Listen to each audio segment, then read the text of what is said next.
Assalamu alaikum wa rahmatullahi wa barakatuh. Dans cette vidéo, je vais vous introduire brièvement ce qui se fait appeler Da'wa Salafia, donc le minhaj de la Salafia, et ce minhaj tel qu'il existe aujourd'hui.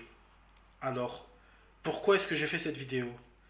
C'est parce que je vais aborder dans d'autres vidéos au moins deux sujets sur lesquels de nombreux prédicateurs appartenant à ce minhaj ont propagé des erreurs grossières, voire des falsifications. Voire des falsifications. Et je parle de falsifications volontaires. Donc, j'ai estimé qu'il fallait au préalable présenter ce minhaj avant d'attaquer ces sujets-là. Donc, il faut savoir que ce minhaj aujourd'hui, il contient quatre tendances. Vous avez la tendance modérée. Alors elle est minoritaire aujourd'hui, c'est-à-dire ses partisans sont minorités parmi tous ceux qui se réclament de la salafia. Et vous allez trouver parmi eux surtout des gens qui suivent quasiment exclusivement, voire exclusivement, Cheikh al-Albani rahimahullah, et les savants qui lui ont succédé et qui propagent sa da'wa. Vous avez ensuite la tendance principale, c'est-à-dire la tendance majoritaire. Donc on va voir ce qu'elle renferme. Vous avez la tendance extrémiste, que je qualifie d'agent dormant, voire d'agent actif des tyrans. Et vous avez la tendance ultra-extrémiste, que je qualifie d'agent sioniste, et je pèse mes mots. Je pèse mes mots. D'accord? Quel est le point commun entre ces quatre tendances? Pour moi, le point commun, c'est qu'ils sont tous séculiers. Ils sont tous séculiers. Et c'est pour cette raison que je ne les appelle personnellement pas matrali. Parce que c'est une appellation qui est en vogue en ce moment. On dit les matrali, les matrali. Mais les matrali, c'est pas ça ne regroupe pas ces quatre tendances-là. La tendance modérée, ce sont des gens qui suivent ce qu'on appelle le minhaj salafi. Or, ce ne sont pas des gens qui suivent prioritairement les enseignements de Cheikh Rabi' Matrali. Donc pour moi, l'appellation qui est la plus englobante, c'est vraiment celle de salafisme séculier. Et c'est celle que je vais utiliser à partir de maintenant, Inch'Allah. Alors ce que je vais faire, c'est que je vais vous présenter les trois caractéristiques de ce minhaj. Et en conclusion, je vous dirai mon opinion personnelle sur quelle serait la conséquence principale si ce minhaj devenait majoritaire dans la Ummah de Muhammad alayhi salatu wassalam. Donc pour commencer, les caractéristiques de ce minhaj aujourd'hui. Donc j'ai mis en rouge aujourd'hui pour bien préciser que ce que je vous dis, tout ce que je vais vous dire par la suite, ça concerne le salafisme séculier d'aujourd'hui. Cette vidéo, le contenu de cette vidéo n'aurait pas été valable 20 ans en arrière ou 30 ans en arrière. Donc, ce minhaj, il a trois caractéristiques principales. Et ils sont le seul groupe, le seul courant religieux à réunir ces trois caractéristiques en même temps. La première caractéristique, c'est la loyauté absolue envers le dirigeant, quelles que soient ses actions. Et on va détailler ce point-là, Inch'Allah. La deuxième caractéristique, c'est le suivi aveugle des savants jugés dignes de confiance. Et on va détailler le point digne de confiance et comment eux, ils donnent l'étiquette, le label, tel savant est digne de confiance. Point numéro 3, caractéristique numéro 3, le suiveur du minhaj doit se désintéresser totalement de tout ce que fait le dirigeant. Et là aussi, on va détailler un peu, Inch'Allah. Donc, la loyauté absolue envers les dirigeants. Il faut savoir qu'elle concerne aussi bien les rois des régimes théocratiques. Donc aujourd'hui, dans l'état actuel du monde, il y a uniquement deux États dans le monde qui proclament être des États islamiques sunnites. Il n'y en a que deux. Vous avez l'Arabie Saoudite et le Sultanat de Brunei. Le troisième État qui proclame être un État islamique, c'est l'Iran, mais ils sont chiites. Voilà. Tous les autres pays dans le monde où les musulmans sont majoritaires, ce sont soit des régimes partiellement démocratiques et séculiers, par exemple le Qatar, soit des régimes démocratiques et laïques. Donc la loyauté absolue envers le dirigeant, chez le salafiste séculier, elle concerne ces trois catégories de dirigeants. Donc y compris le dirigeant démocrate laïque. Ils sont même loyaux envers lui. Et la loyauté, elle est définie par 5 piliers qui doivent tous être respectés. Et si un seul de ces piliers, de ces 5 piliers n'est pas respecté, vous êtes alors considéré comme un égaré. Donc maintenant, on va voir c'est quoi ces 5 piliers. Ces 5 piliers de loyauté. Pilier numéro 1, le dirigeant, il est légitime du point de vue islamique. Sauf si les savants dignes de confiance se mettent d'accord pour contester cette légitimité. Dignes de confiance selon leurs critères à eux. Et on va voir ce que ça veut dire. Pilier numéro 2, le dirigeant, il est musulman, quoi qu'il fasse et quoi qu'il dise. La seule exception est s'il dit publiquement « je ne suis pas musulman », d'accord? Il doit dire la phrase « je ne suis pas musulman, j'ai changé de religion ». Ou alors, l'autre exception, c'est si les savants que eux ont labellisé digne de confiance, le label digne de confiance, si ces savants-là, ils se sont mis d'accord pour faire le takfir de manière spécifique de ce dirigeant, en disant tel dirigeant est un mécréant. Pilier numéro 3, il est obligatoire d'obéir au dirigeant, sauf s'il demande de désobéir à Allah Azzawajal. Et si le dirigeant demande de désobéir à Allah Azzawajal, tu ne dois pas lui obéir sur cette désobéissance-là, par contre tu dois lui obéir sur le reste. Point numéro 4, il ne faut jamais parler publiquement d'une action néfaste qu'a commis le dirigeant, même si cette action néfaste est un grand péché ou est un grand mal pour la Ummah. Point numéro 5, il faut défendre le dirigeant face aux attaques des gens extérieurs au minhaj, donc ceux qui ne font pas partie du minhaj, même si ce que ces gens disent est une réalité indéniable, fermement condamnée par Allah Azzawajal dans le Coran ou par le prophète alayhi salatu wassalam dans les hadiths authentiques. Et la défense que va adopter le salafiste séculier pour défendre le dirigeant, elle dépendra de la tendance à laquelle il appartient. Donc comme je vous l'ai dit, il y a 4 tendances. Et ici, on va approfondir le 5e pilier, qui est la défense du dirigeant.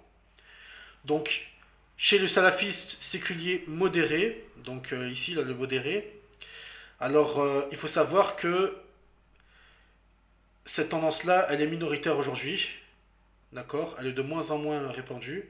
Et en général, ceux qui appartiennent à cette tendance-là désapprouvent les mauvaises actions des dirigeants. Ils les désapprouvent. Ils savent que c'est mal, que c'est pas bien, mais ils ne le disent pas publiquement pour, d'après leur dire, ne pas inciter à la révolte. Aussi, ce qui est entre guillemets bien chez eux, c'est qu'ils ne dénigrent pas ceux qui ne sont pas loyaux envers les dirigeants. Ils ne vont pas les dénigrer. Tant que ceux qui ne sont pas loyaux ne vont pas ne vont pas aller vers des actions concrètes contre le régime. Par contre, pour le salafiste séculier modéré, il va considérer que tu es dans l'erreur si tu es dans ce dénigrement-là. Il va considérer que tu es dans l'erreur si tu te désavoues en fait de ces dirigeants-là, si tu les considères non légitimes, etc., etc., etc. Et il faut savoir que pour finir, le salafiste séculier modéré invoque en général pour que Allah guide le dirigeant. J'ai bien dit guide. Voilà, donc ça c'est pour la tendance modérée. La tendance principale, qui est la tendance majoritaire aujourd'hui, sont des gens qui embellissent les péchés capitaux du dirigeant. Donc les péchés capitaux, on ne parle pas ici uniquement le fait que certains dirigeants tuent des musulmans, parce que tu tues un musulman volontairement en dehors du cadre shari, c'est un péché capital, c'est un péché destructeur.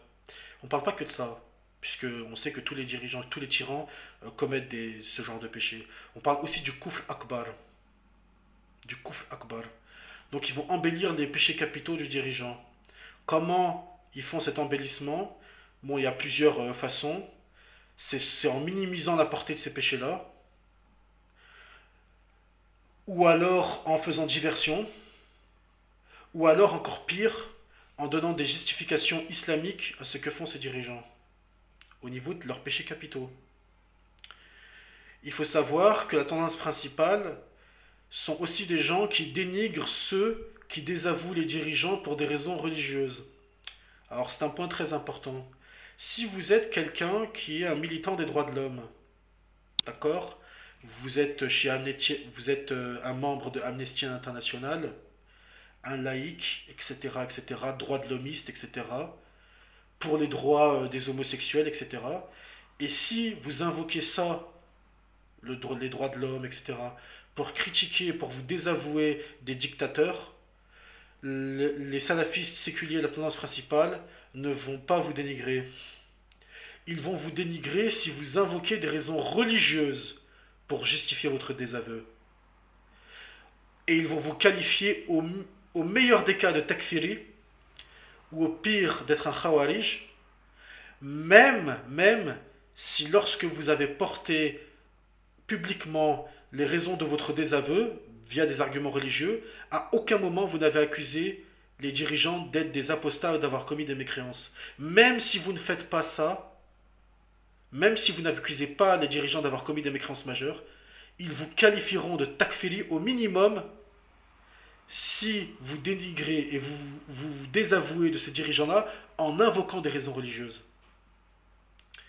La tendance principale, il justifie l'emprisonnement sans procès des savants sur lesquels il y a une mise en garde. Qui fait cette mise en garde? C'est les savants que eux ont labellisés dignes de confiance. Donc si un savant qui a le label digne de confiance a fait une mise en garde sur un autre savant et que le dictateur a mis en prison ce savant sur lequel il est mis en garde, eh ben, les gens de la tendance principale ils vont justifier cet emprisonnement-là, emprisonnement sans procès, je rappelle. C'est-à-dire que la personne est en prison, il ne sait pas pourquoi elle est en prison. Il va se mettre à se douter de pourquoi il est en prison, mais il ne connaît pas la raison officielle pour laquelle il est là-bas. Et il faut savoir que la tendance principale, ils aiment particulièrement l'État saoudien et les dirigeants saoudiens. Donc les rois, les Saouds. Ils aiment l'État saoudien et les Saouds. Vous avez la tendance que moi j'appelle agents du dirigeant, des agents. D'accord? Des taupes, ou ce que vous voulez, mais ce sont des agents. Donc eux aussi ils vont embellir, quitte à falsifier les textes, pour faire croire que les actions du dirigeant, c'est pas grave, les péchés capitaux, c'est pas grave. Ils sont prêts, sur demande, à collaborer gratuitement, c'est-à-dire sans demander de salaire, avec les services de renseignement du dirigeant, afin de traquer les gens qui sont soupçonnés d'être des takfiri. Et n'oubliez pas la définition que je vous ai donnée de takfiri. C'est quelqu'un qui va se désavouer publiquement du dirigeant en invoquant des raisons religieuses. Et tu es un takfiri même si, quand tu fais ton désaveu des dirigeants, et avec des arguments religieux, à aucun moment tu nous accuses de mécréance. Donc ils sont prêts à collaborer sur demande gratuitement avec les services de renseignement du dirigeant. Et on sait ce que font ces services de renseignement et dans les prisons ce qu'ils font ces dirigeants. C'est les pires tortures que l'esprit humain peut concevoir, les pires humiliations, etc., etc., etc. Et il faut savoir que les salafistes séculiers qui appartiennent à la tendance agent du dirigeant, ils sont contents, j'ai bien dit contents, et ils se réjouissent publiquement lorsque des savants sur lesquels il existe une mise en garde se retrouvent au cachot. Donc vous voyez la différence. La tendance salafiste séculier principale, la tendance principale, eux ils vont justifier l'emprisonnement. Eux là, les agents du dirigeant, ils seront contents. Pour eux, c'est une bonne nouvelle. Et, point qui est intéressant sur cette tendance-là, ce sont des gens qui aiment le dirigeant, même lorsqu'il est un démocrate laïque. Ils vont l'aimer. Et ils vont invoquer Allah, non pas pour que Allah guide le dirigeant démocrate laïque, mais ils vont invoquer Allah pour que Allah préserve le dirigeant démocrate laïque.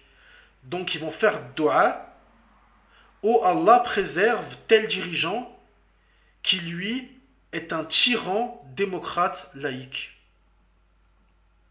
Je vous laisse apprécier si ceci est la voie des salafs salih. Et vous avez car la tendance des ultras, donc ces gens-là, honnêtement, je suis scotché, je ne sais pas quoi dire, mais cette tendance, elle existe. Alors ce sont ce que j'appelle moi les agents sionistes, et je pèse mes mots, ce sont des agents sionistes. Alors eux, en plus d'embellir les péchés capitaux du dirigeant, il prend lui-même l'initiative. Ça veut dire qu'il n'attend pas que des gens des services de renseignement viennent le voir et lui disent est-ce que tu peux nous aider à traquer ceux qui critiquent les dirigeants pour des raisons religieuses. D'accord. Lui, il va pas attendre, lui. Lui tout seul, il va se mettre à fouiner le net. Il va fouiner le net. Il va chercher les gens soupçonnés d'être des tekfiri. Donc je vous rappelle un tekfiri pour eux, tu es tekfiri si tu désavoues le dirigeant pour des raisons religieuses, même si tu ne l'accuses pas de mécréance. Il suffit que tu le désavoues sur des raisons religieuses, c'est bon, t'es un tekfiri. Par contre, si tu l'accuses d'être de mécréance, là t'es plus tekfiri, t'es khawarij. Même si tu ramènes toutes les preuves que tu veux, hein. Tu peux ramener tout ce que tu veux. Même si tu ramènes des paroles de savants. Ils vont dire oui, mais les savants que tu as sortis, qui sont des puits, des montagnes de science, oui, mais il y a une mise en garde contre eux, donc moi je m'en fous complètement de ce qu'il dit. T'es un khawarij. T'es un chant de l'enfer, etc. Donc, l'agent sioniste, salafiste séculier, lui tout seul, il va prendre l'initiative de fouiner le net pour traquer les musulmans soupçonnés d'être des takfiris. Et certains d'entre eux font même des tests.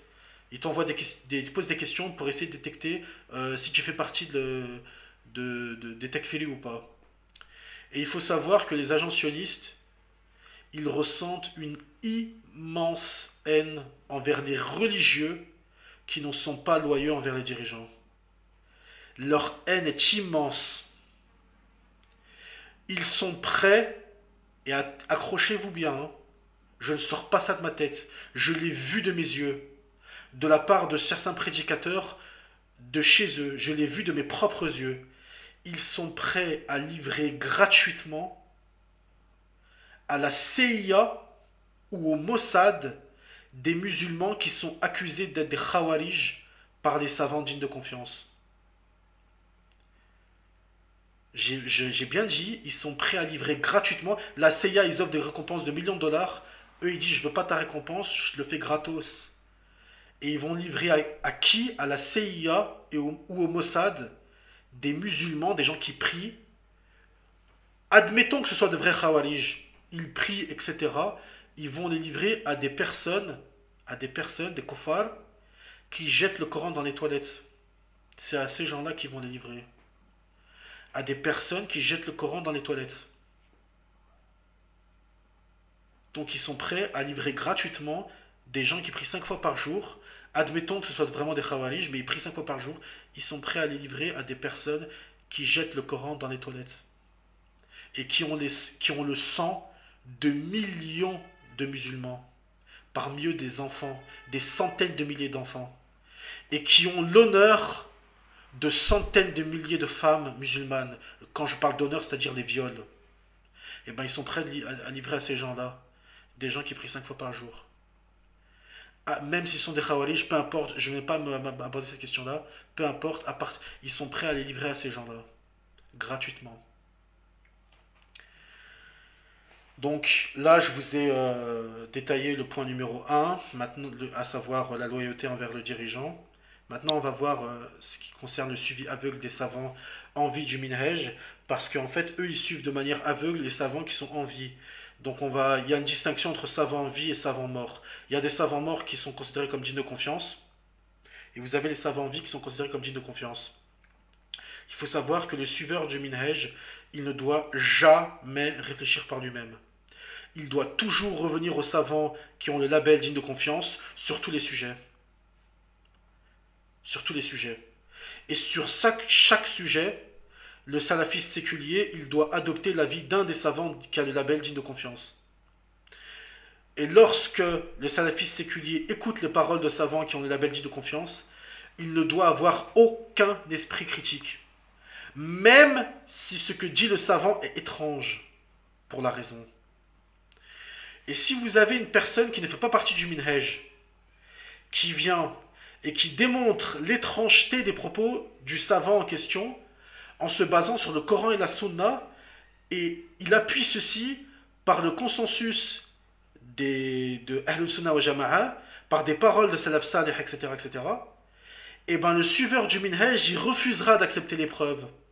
Et il refusera même d'enquêter sur le sujet. Et ceci par pur sectarisme.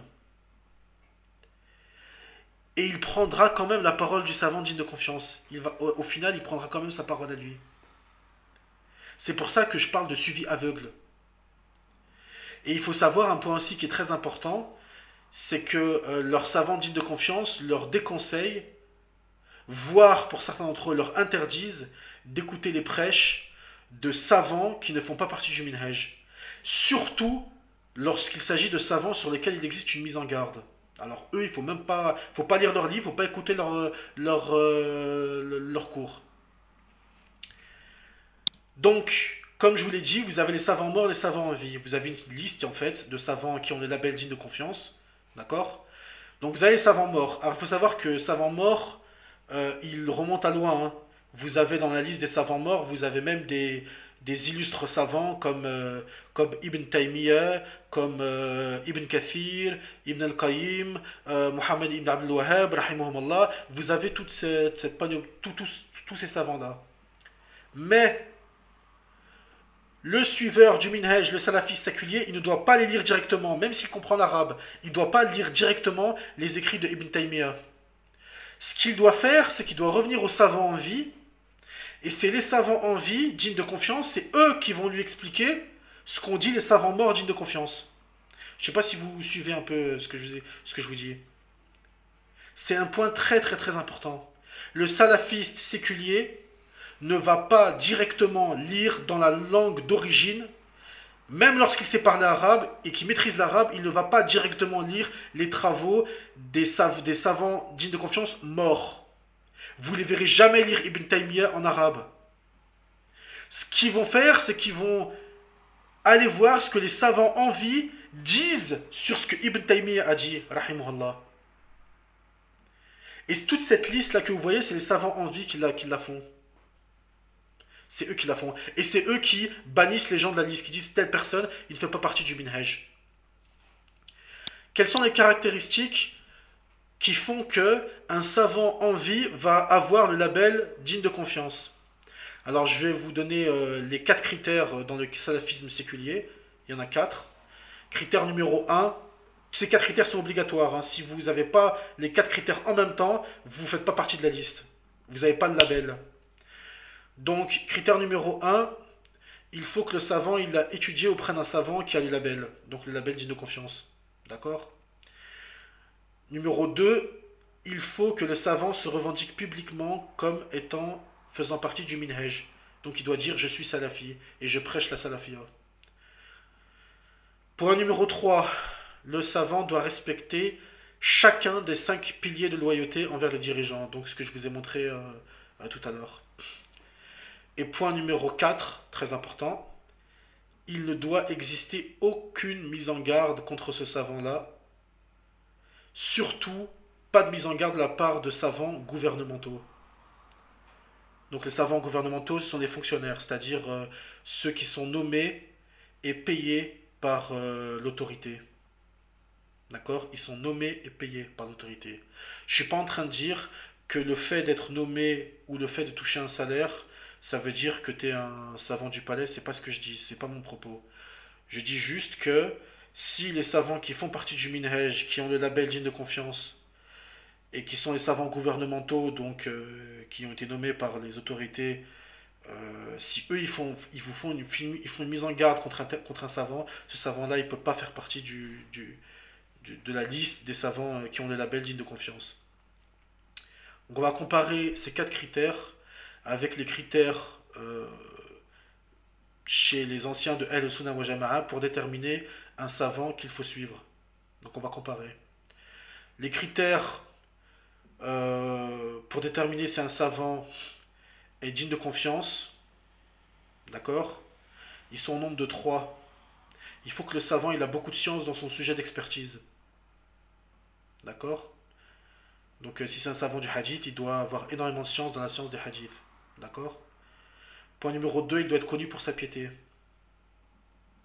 Point numéro 3, ce qu'il prêche est conforme au Coran, à la Sunna, et il ne s'écarte pas du consensus. Donc il faut réunir ces 3 points-là.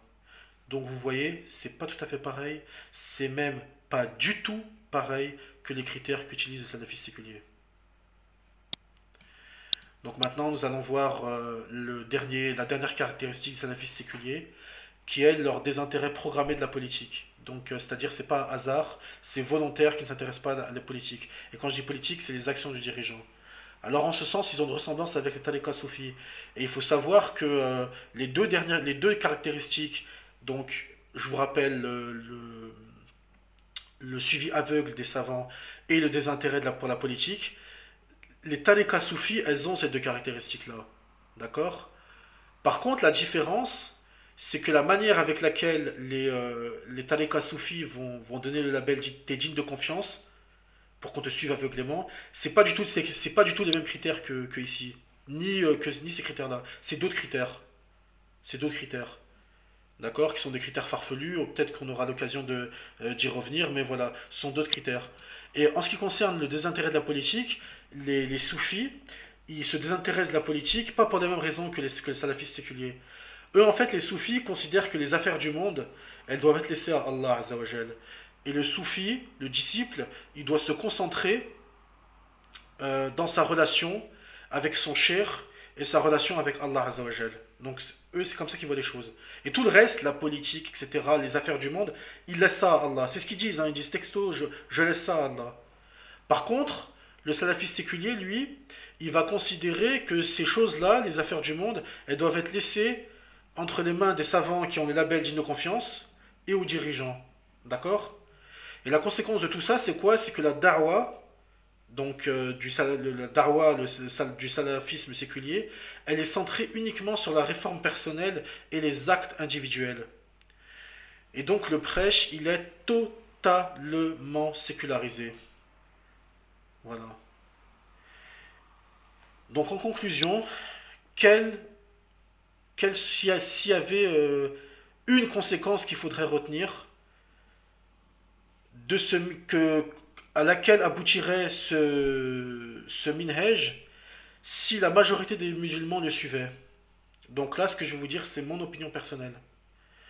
Pour moi, si la majorité des gens suivent ce minhaj-là, ça aboutira à la destruction de la Ummah de Mohammed, sachant qu'on est au bord de la destruction actuellement.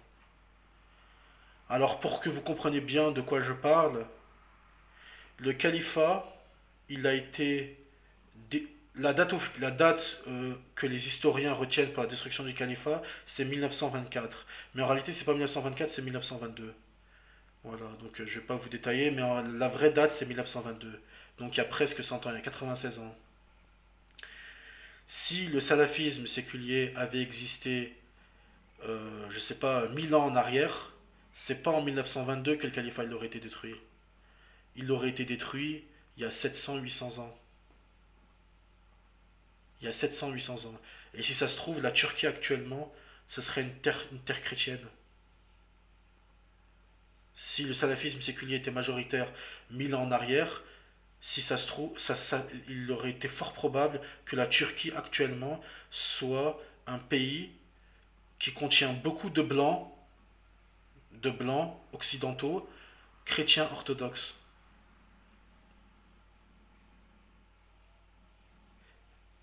Le Jérusalem, la Palestine, c'est pas en 1948 qu'elle serait tombée aux mains des Ben Israël. C'est il y a 500-600 ans. Et aujourd'hui, les Ben Israël auraient probablement fait leur grand Israël. Ils auraient pu faire leur grand Israël.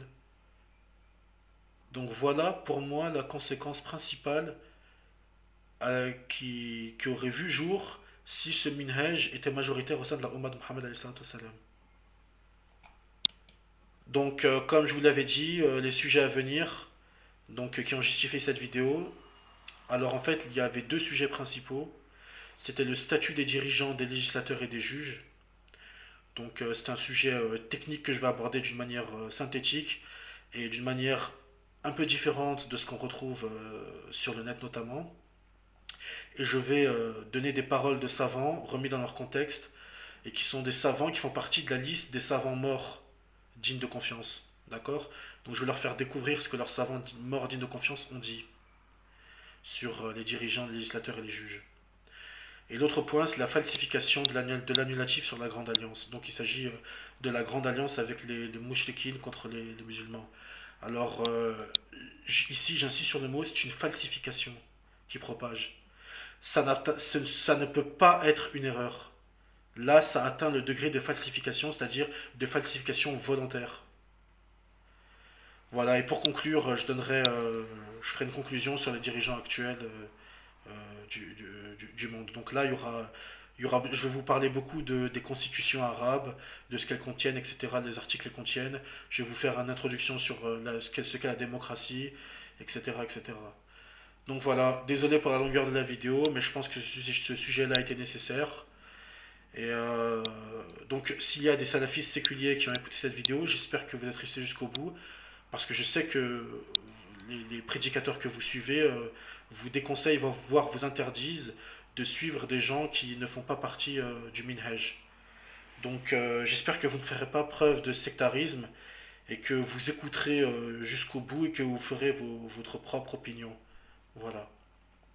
Sur ce, je souhaite à tous une bonne journée et à la prochaine, Inch'Allah. Salam alaikum.